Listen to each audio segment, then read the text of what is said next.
Today we're going to go over the Remcos malware, which according to this Checkpoint article describes the Remcos RAT, or Remote Access Trojan, as one of the 2021 top 10 variants.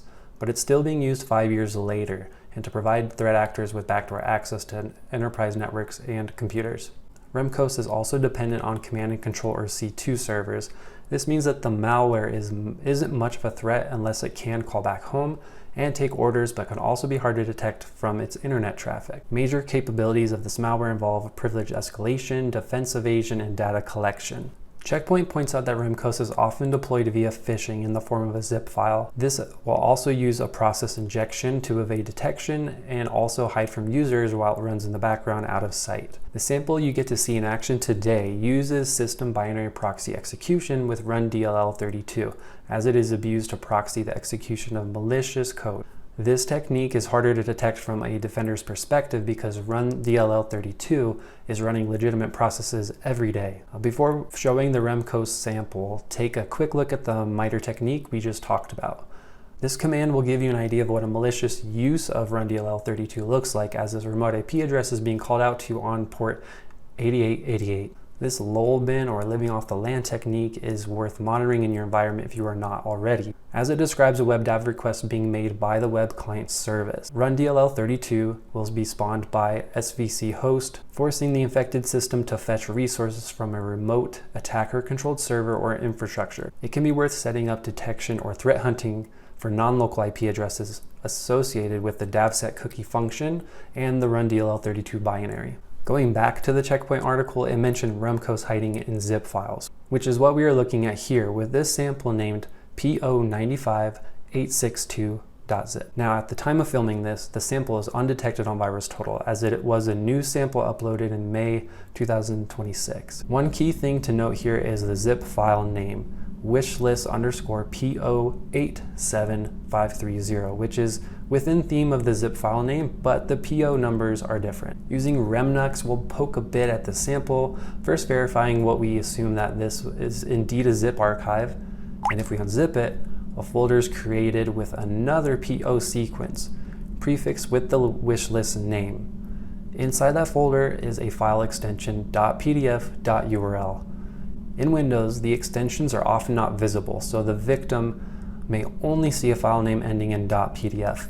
So using the file command, we find it to be an internet shortcut file with a URL involving the IP address we observed earlier. This IP address is located in France, which should immediately warrant suspicion if you are an analyst working in a geographic that doesn't do business there. Another important thing to note is the path in the URL. Documents, shared, reports, wishlist.bat. This sample is also in VirusTotal, showing 80 out of 60 security vendors recognizing this batch file as malicious and tagging it as a Trojan horse. I've saved this file to my Remnux machine, replacing the .bat extension with .txt, and I'll use the cat command to read the strings inside. This immediately reveals the obfuscated text resembling base64. At the top of the file, we can see @echo-off, which is used in batch files to suppress the display of the commands as they execute. This is also followed by PowerShell being kicked off with a hidden window and being told to write all text to a .cmd file in a temp directory. This is something important that we will come back to. To help us understand a bit more of what is going on, I'll take this base64 encoded string and deobfuscate it within CyberChef. Again, we see @echo-off and many references of rem or REM, which in a batch file are remarks or comments. This means that the interpreter will ignore this line. We could remove these lines from the output, for example, and the script should still be valid. These lines may be present to fluff the string and to help evade that detection. At the bottom section of this output, we can see conhost.exe, which is being called with the headless flag, followed by base64 encoded strings that are intended to be joined by other variables. While we could potentially put the string together ourselves, it may be a better use of our time to continue on with any run to do a dynamic analysis.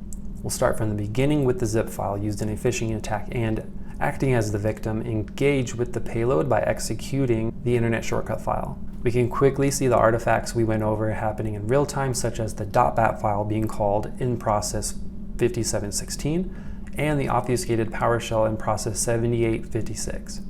The execution chain continues with more PowerShell and an interesting process with csc.exe. Anyone has already tagged this session with webdav and suspicious PowerShell. And after a bit of time passes, the tag for Remcos was applied and associated with process 2988. We'll investigate the process a bit and see the malicious IP address once again, but a different path than the one we observed. We can also know an oddly named file with a .jug extension, as well as a file ending in .abb.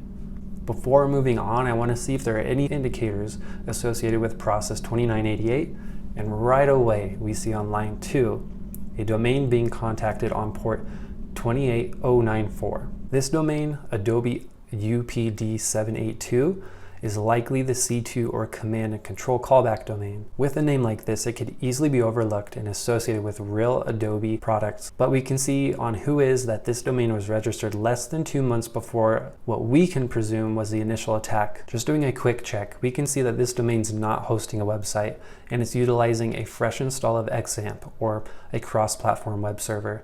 A real Adobe website wouldn't do this. Now, I want to go back to this process involving csc.exe, which is a C compiler responsible for creating binaries.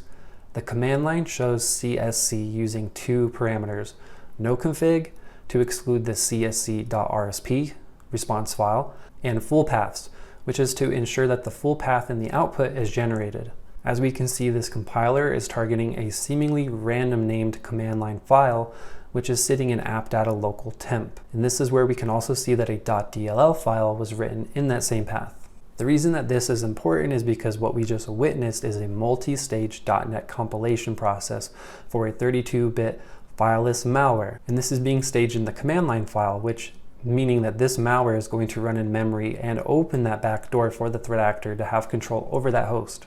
I'll be leaving information on the samples below if you're interested in learning a bit more on your own, but I hope you find this useful, and thanks for watching.